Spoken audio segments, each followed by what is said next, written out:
You want details? Fine. I drive a Ferrari 355 Cabriolet.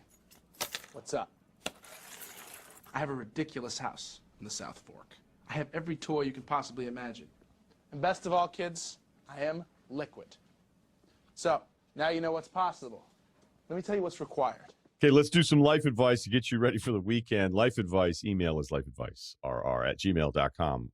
Kyle, we had a lot of reaction to the guy who emailed in about his wife not wanting to have sex with him anymore.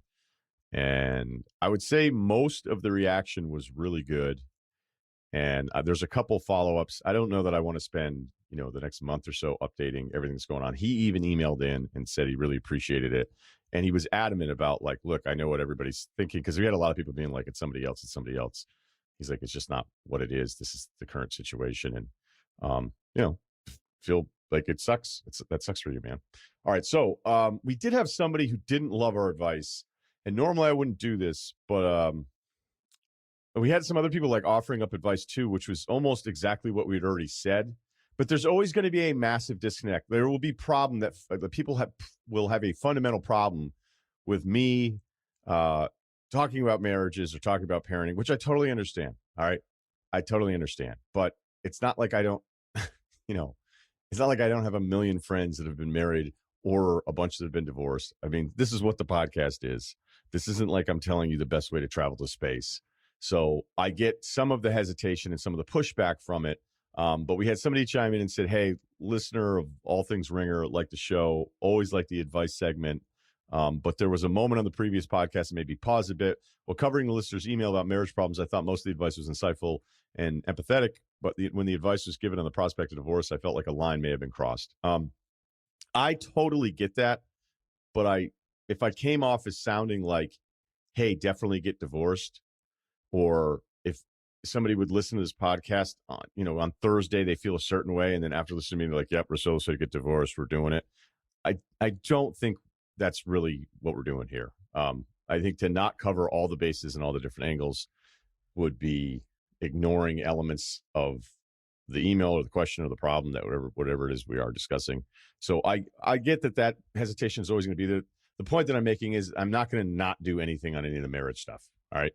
So, and honestly, if I were married, I'd probably be less likely to do it, because I'd be like, well, I got a huge fight with my wife and she was wrong, and here are all these different reasons. And then she could listen to the podcast and be like, you're the worst. So, what I'm telling you is get it while it's hot here, because if I ever settle down, I'm probably not going to do this stuff and start causing my own problems.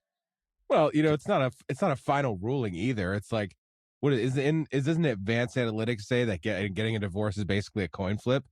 So not that it's not for every argument, but what, in the long run, possibly. So if that's all. It's not like we're saying you have to do it. It's just like, if this is something you're not telling to all your friends, like, hey, I'm having real problems here. I can't imagine that's on the first 5 things you bring up. Maybe you just needed somebody to be like, yeah, man, you're not crazy. If this isn't working, maybe you should get a divorce. That's all. Fuck you for saying that we have to have a PhD in marriage. That's all I'm saying. Whoa. That was spicier. And again, divorce stats, as I've been shown numerous times, whenever I brought up divorce stats, I think years ago on the podcast, much like any advanced analytics, somebody was like, no, it's actually this. And then somebody else is like, no, it's this. And I think you can find whatever numbers that you want for your argument. Divorce sucks, man. Divorce is not always, it's a weird solution, because it's a solution where it still can impact all these different people in different ways. So, look, I'm rather familiar with it myself without actually being divorced, if that makes any sense. So, let's see. All right, let's just keep it moving, because we did have a lot of, here, you know what? We'll read one here because I thought this was important. A female listener chiming in. She goes, I never email these things, but the life advice on Wednesday pod really hit close to home. Female listener, 3 exclamation points. Thank you for helping our numbers on that side of things. I'm married with 2 younger children. I went through a very similar situation with my husband where I just had no interest in sex. I didn't go as far as telling him I never wanted to have sex again, but it definitely was impacting our marriage. Now, this is why I want to read this email, because I thought it was terrific, and maybe our listener can pick up some insight from this, because this is the part that I have no experience with as a mother of 2. What struck me is how he described his wife's social life, because this is/was me perfectly. I'm still working on this. He said she works from home, doesn't hang out with her friends except for once a year, only really leaves the house with her daughter. All caps. You cannot feel sexy when this is your life.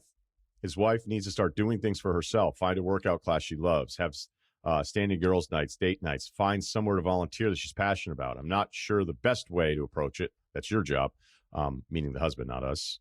But for them, I think it's worth exploring why she doesn't want to have sex. If you never take time for yourself, step out of the mother-wife work role, that loving, sexy part of your relationship is going to crumble. Incredible email. Great email. And the perspective that we can handle. All right, let's get to stuff that we're better at. Dating and guys fighting Conor McGregor. Okay. Our guy checking in here. 5'9", 150, no deadlift. Ran a 4:12 mile, though, in his prime. Can still run a 4:30. How about that? That's wild. That's wild. That's fat. 4:12 is smoking fast. All right. 28. He is a climbing ranger. I'm going to leave out some of the details. He's been dating a girl for 7 years. Been working in this field for about 6. So most of the year I work in the mountains. Maybe 2-4 months I go back home and do some ski guide work. So it's kind of this career where 8 to 10 months a year he's a climbing ranger, and then he does some ski stuff. We were long distance most of the year and have been most of the relationship. I was coming back home seasonally for her while she was still in accounting school. She has since graduated and now has a cool job where she can work remotely. She can work anywhere. I'm tired of living in 2 places, so I'd hoped once she'd finished school and got this job, she'd be willing to move with me to a town closer to where I work. I was wrong. She wants to stay close to family, is unwilling to move even to a 3 to 5 hour drive away. So he was hoping that for his job, they could move 3 to 5 hours away from where her family's from. When we first moved in together, she cried for the first month and moved back in with her parents for about a week because she missed home so much. We lived 20 minutes away. That's not a great sign. So the first month they lived together, she cried the entire month and then moved back. And they live 20 minutes away. I just want to repeat that. I've made the decision that I'm going to move closer to my full-time job. I won't make the move till spring. However, I'm doing it. My girlfriend doesn't understand why. I love doing what I do. She feels that I'm being selfish, choosing work over her. I don't feel like that's what I'm doing. She can work anywhere in the world. I can't. I'll get to the point. Am I a jerk? Maybe I'm being a little selfish, choosing to work in a field that makes me, that takes me away. But if she would just move with me, then I wouldn't be working or living away from home. I love my girlfriend. I really do. But I really enjoy my job and career path. If I make the move, it's probably a certainty that she either won't move or she will be miserable away from home and it won't work out. I'm not trying to break up with my girlfriend, but I'm choosing to do something for me that is more than likely going to have that effect. Any advice from you, the guys, would be greatly appreciated. Okay. He said it was sorry that was long. Not at all. That's fine. I'm probably say perfect size email. I don't know, man. I don't know if I'm the best person or the worst person to ask when it talks about relationships over career. All right. Because there was never, ever going to be a relationship that I felt like was going to get in the way of my career. And boy, have I done a good job with that. That's just the way that I was. It doesn't mean that I'm right. It's just what was right for me. There's something that jumps out here. Like, clearly you are wondering if you're to blame. You ask if I'm the jerk. She's saying that you're being selfish, moving away from her. How is she not being selfish, though? Like, I'm not trying to say it's all on her and zero of it's on you, but what if we just go through this exercise? How is it that you're selfish by pursuing a career that you've been in now for 6 years? It's selfish for you to want to move somewhere for your career, but it's not selfish for her to want to live so close to home. So that, to me, if that's how this plays out, and it doesn't email, and I'm sure there's maybe a little bit more depth to it, like, I have a real problem with that. Like, what you're doing is wrong, but what I'm doing is right. That seems to be what this is about. I mean, clearly, if she lived 20 minutes away and cried for a month straight, she's probably never going to move. And if she did move, you're right, she's going to be miserable. But a lot of relationships don't work out because the two people just aren't compatible. They get to know each other even more, and they're like, man, you know what? The more I get to know you, the less I like you. But there's a lot of relationships that don't work out because of whatever's going on in each person's individual life. Like, I know, firsthand, I would say on a couple of the more serious ones, the first one when I was really young and I thought I was at least remotely smart enough to be doing better than I was doing. I knew I was a hard worker, and I was surrounded by a bunch of guys that were doing really well. And I was miserable because I was miserable, which meant then I was miserable in what was probably the first serious relationship I was in. So it didn't even matter what the girl did or how caring she was or all that stuff. It didn't matter because all the other stuff outside of the relationship was a mess. So one of you in this compromise, because it doesn't seem like there's a middle compromise, is probably going to be really upset with the situation. I know other people are going to disagree, but I feel like there are more options for companionship than there are for careers that make you feel great. You know, a career isn't a job. A career is something that you're building. And, you know, with what you do specifically to being in the outdoors and all this different kind of stuff, I imagine like you love your job. You love it.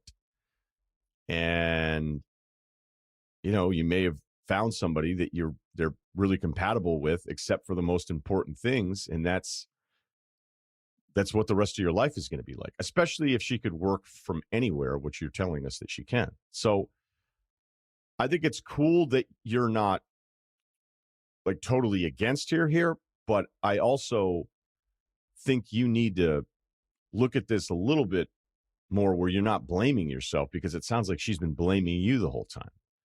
Again, my biggest point is, why is it selfish for you to want to keep going and pursuing your career, but it's not selfish for her to want to stay close to home? They're different things, but they're the same things. And somehow you're the one that's wrong and she isn't. So yeah, I have a problem with that. So I don't know if there's really much of a solution other than the inevitable here, unless you could find something that's close to comparable to what you're doing now around where her family lives. But, you know, I don't know. I don't know if that leads to resentment later on and all these different things. And I would think is, you know, this isn't what you want to hear right now, but I would be telling myself, okay, this sucks. This is who I want to spend time with, but I'm probably going to find somebody else at some point. And I always believe that. I just do. You don't have kids together, you know. I remember once with a serious breakup, and I always thought it was funny because the mom called me once to be like, my daughter loves you, blah, blah, blah, blah. And I was like, I don't know. I'm not sure. And then when it went the other way, I called the mom and she's like, you need to back off. And I was like, yeah, I don't know. Different tone. I'm sensing a different tone now. And she was like, just be thankful you didn't have kids and this is a total mess. I was like, all right, feel way better now. Thank you, not mother-in-law. So, Kyle. Yeah, dude, the breakup podcast, 2 pods in a row. Break it off. Off. Yeah, I think he knew what he was doing when he asked Ryen Russillo if I should choose my career over my girlfriend. If he's listened to you for even more than 6 months, I think he probably got the vibe that you'd have been like, no, dude, like, figure out what your meaning in life is gonna be rather than like who you want to sit next to. So yeah, I think that's right. Like, it sounds like you may or may not have had the straight up like, this is what I'm going here. Do you think we can test this out for a month? Like, you want to just take a quote vacation and work from home for a month and see what it's like? Like, has she given the town like a tester trip yet where you're proposing to move? It doesn't. I don't know. I mean, again, I can't get over the fact that she cried for a month straight, living 20 minutes away. It sounds like you're That's with somebody who's not prepared for life. Like, it sounds like you're with somebody who's not prepared to take on life in all of its facets. And I don't know if anybody ever is, but that's just sort of a glaring thing where it's like, wait, are you really crying? So I know. I was expecting like the next sentence to be, we made sandwiches and I left the crust on. I mean, what you just said there, like, I'm not even saying I'm right, because some would say, hey, that's bullshit. Find your person, and then experience the journey together. No. And then the rest will work itself out. But what we don't really want to admit in those cases, the rest of it works out means that somebody's probably doing something they don't want to do. And I always, look, my approach could be completely wrong. There's plenty of evidence that I am wrong. But I always felt like, let me get this shit out of the way first. Let me be a little turnkey here, move in ready. And unfortunately, there was never any vacancy. But you get the point. Like, I think if you figure out the you stuff, then you're more prepared for the relationship that's going to be far more serious. Others would argue and say that I'm wrong. And I'm not even saying that I'm right. I'm just simply giving you my perspective on it. Where try the ultimatum and not a way where it's an ultimatum. Just be like, listen, this is happening. Like, I have to continue this. Like, do you think And you don't even have to say that, but just like see if you can get her to do the tester trip for like 2 weeks to your town. And if it doesn't work, you're already in the town and she can go back to wherever she's from and love it forever. And you can continue climbing mountains. A tester? Well, like he said that he's been doing like long distance, right? Which means that he said 8 months a year. He's like living on this. I understand what you're saying. I mean, like the term. It sounds trial like run. Sounds like you're pushing dope. Yeah. The trial run. There we go. Okay. I just had a laugh at tester. Okay. This guy had a job interview at ESPN 14 years ago and it didn't work out. He needs closure. So this one's very rare and specific. We'll give it a shot. Late 30s. He goes, I was at ESPN back in the summer of 2007 doing undergrad. I worked in the SID office of a small D3 college before going on to a paid internship at a mid-major D1 school for a year, where I was able to pick up some freelance work with ESPN when they came to town for some midweek maction. After graduating my master's the following summer, I made it through several rounds of phone interviews with ESPN before being invited to come to the campus for in-person interviews. I believe I was up for 3 different jobs. I don't remember the exact departments all these years later, but it was basically dealing with research and data, updating scores on the website during games, etc. The interviews went well, other than the NASCAR portion. This was during the big NASCAR push. Yes, it was. 07 was a big NASCAR push, and I clearly didn't do enough research. I've heard about these interviews at ESPN for some of the entry-level jobs of working on shows where they would ask you what your favorite sport is, and then when you told them baseball, they would ask you all hockey questions. You know, hey, what's the Padres rotation and that kind of stuff. The big like reveal is that 99% of the people walking around there couldn't name the Padres number 2 starter. So I don't know if they still do this, but I'd always heard about it. I'd heard about it years before when I wanted to work there, you know, and I wasn't even thinking about being on the air. But I'd always heard they do these sit downs with you and then they ask you a million sports questions. And I would tell you that it's part of the weeding out thing. Like there's also times where they'll be like, hey, what's your favorite sport? Okay, I like this. All right, now you're on college softball for 6 months. And I think a lot of it is to put you through the grind and weed you out a little bit. I don't know if it's different now. Again, I haven't been on the campus now in a couple of years. But I hear what you're saying, because I used to always hear about these interviews. I'd be like, man, you have to know every single rotation to even like get to the 3rd interview. And they'd be like, yep. And then you'd walk around and be like, okay, nobody knows the answers to any of this stuff. So I don't know. Anyway. All right. So I was driven to the airport to fly back. Upon arriving, I found out that my early afternoon flight. So he did the interviews in person. Then they drove him from Bristol to Windsor Locks, Bradley International. Shout out, direct to Dublin. Upon arriving, I found out that my early afternoon flight had been canceled, and the next one available wasn't until the next morning. I was pretty naive at the time, and the only other time I'd flown was on a charter with the aforementioned Mac School's football team. Not knowing what to do, I remember the guy who sent my itinerary and interviewed me for 2 of the jobs. I think his name, we'll leave names out here because I don't know who this is, telling me to call him if I had any issues. So I got out of the piece of paper and called his number. I clearly remember explaining the situation and him incredulously asking if I wanted ESPN to pay for a hotel room. Being broke, recent college grad, I stuttered back a yes to him. He called the travel department. Next thing I know, I had a hotel room at a hotel by the Hartford airport. When I arrived home the next day, I immediately had a standard form email rejection waiting for me from the guy that he called for the hotel room. Later that afternoon, I got a call from the other guy I'd interviewed within the research department. He also rejected me with the trusty lack of experience line, but gave me what I thought was helpful advice about ways I could gain more experience in certain areas. He was the kind, grandfatherly type as opposed to the other guy who was more cold and corporate. That brings me to this question. In your opinion, did I get rejected because I bombed the NASCAR portion of my interview and lacked experience, or was it actually because I boldly asked ESPN to pay for my hotel room after my flight was canceled? I'm doing well in a completely different career path, but this question's always bothered me. Okay, very specific. You're not the first guy to ever show up to ESPN and have the travel stuff not work out. All right. He offered you the hotel room. Now, yes, I get what you're saying. There's part of me that's thinking I'm at this entry-level interview, and if I ask them to pay for the hotel room, does that hurt my chances? And the timing that you were rejected both the next day. Maybe you sucked in all the interviews.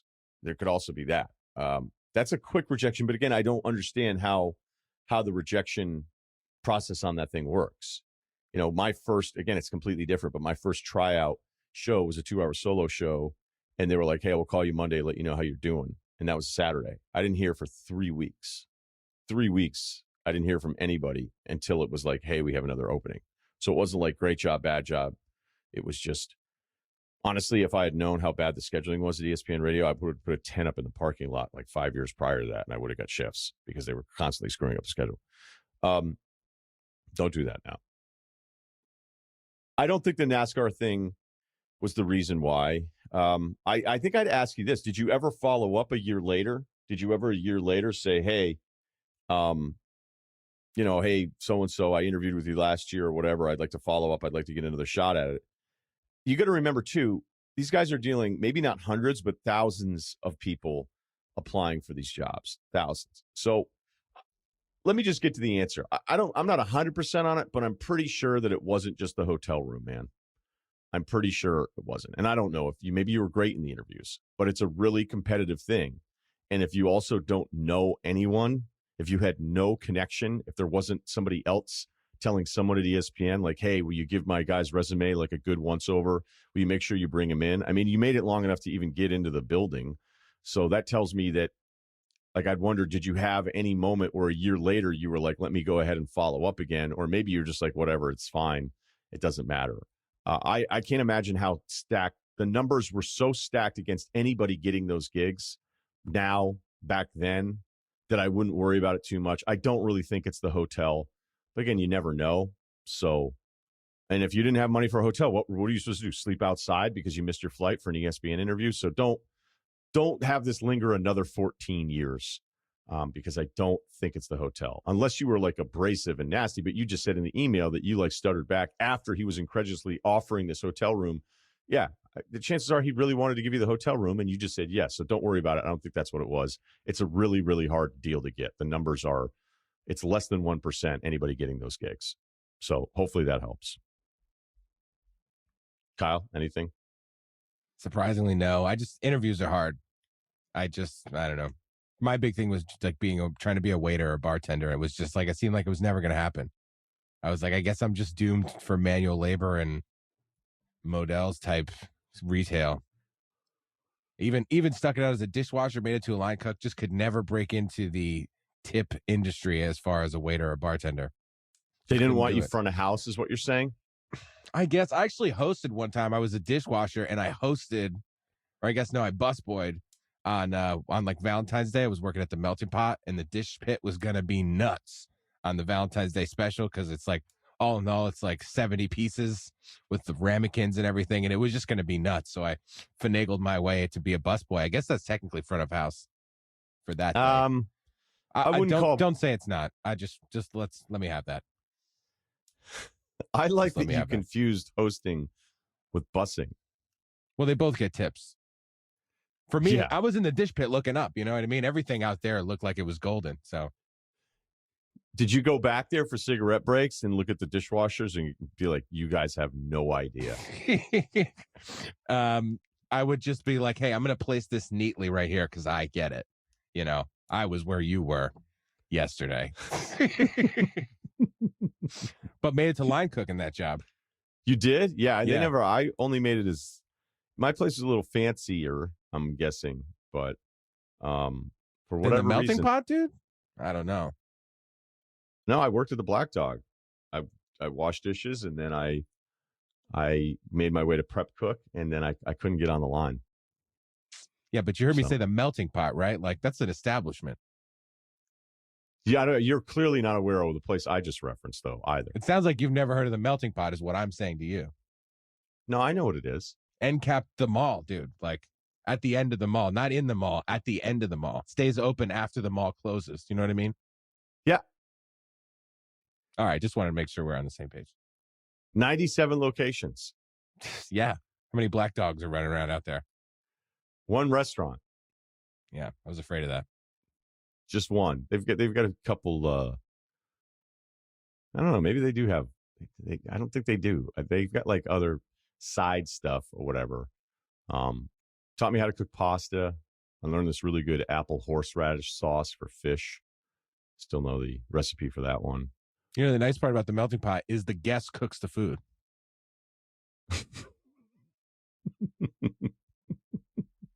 Did you get discounts?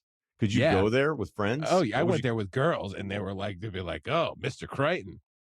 We're underage. They're bringing me like bottles of wine. Yeah. I don't think that's what the melting pot wants. Is well, they fired me, so fuck them. What'd you get fired for?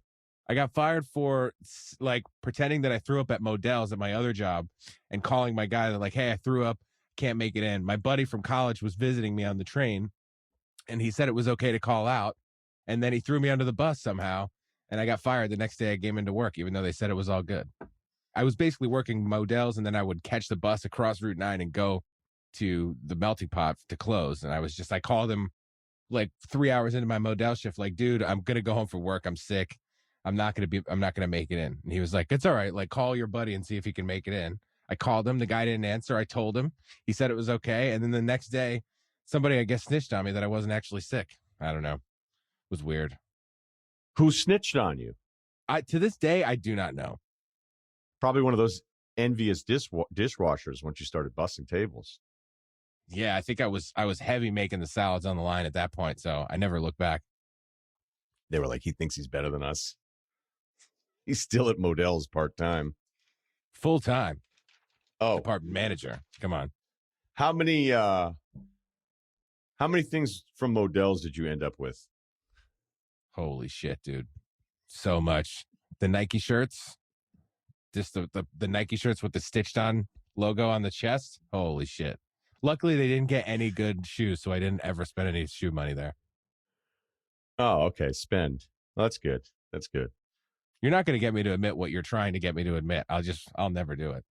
Good. That's fine. I don't want you to. I just wanted you to answer it however you felt comfortable answering it. And I think we still got our answer. Lots. That's kind of what I figured. All right. That's life advice. We'll talk to you on Monday. We've got some great stuff coming up next week, too. Hagler Hearns. I don't know if we're going to release that one, but we're taping it. So, man, what a tease that is. All right. Have a great weekend. Thanks to Kyle. Please subscribe. Ryen Russillo Podcast, Ringer Spotify.